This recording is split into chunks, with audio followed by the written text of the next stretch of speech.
Μήπως θέλεις να μου πεις κάτι? Τι εννοείς? Δεν ξέρω, εσύ θα μου πεις. Συνάντησα έναν κούριο. Τον είδες πάλι? Για πες, τι παρήγγειλες πάλι? Λέγε, τι παρήγγειλες πάλι?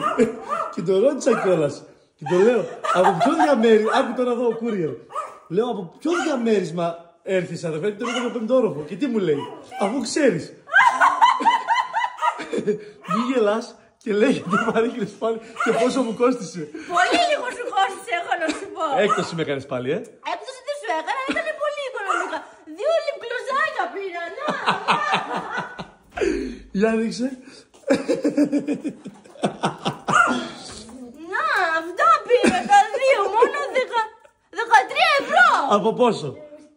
13 ευρώ. Άρα δεν με έκανες έκπτωση. Πώς έκανα? Εγώ δεν τον είδε.